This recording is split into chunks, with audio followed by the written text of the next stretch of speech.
Kanguva review. మీలో ఎవరైనా cinema చూద్దామని ఉంటే ఈ రివ్యూ మీకోసమే భయ్యా. బెటర్ చెప్తున్నా, సినిమాకి అస్సలు వెళ్ళకండి. స్కిప్ చేసి ఇంట్లో ఏదైనా ఓటీటీలో మంచి సినిమా చూసుకోండి, దానికంటే బెటర్. సూర్య గారికి పెద్ద ఫ్యాన్ అయినా, సినిమా మీద నమ్మకం ఉన్నా ఈ సినిమా అస్సలుగే చూడకండి. అసలు ఈ సినిమా గురించి నేను ఫుల్ వీడియో పెడదామనుకున్నా, బట్ సినిమాలో ఏం లేదు ఫుల్ వీడియో చెప్పేంత. అంతా సోదే.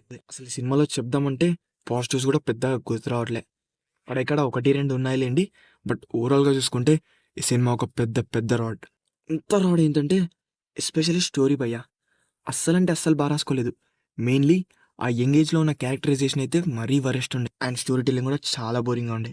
ఓవరాల్గా ఈ సినిమాకి నాకు రేటింగ్ ఇవ్వమని అడిగితే ఒక 1 ఇస్తా 5కి. అంత బాలేదు సినిమా.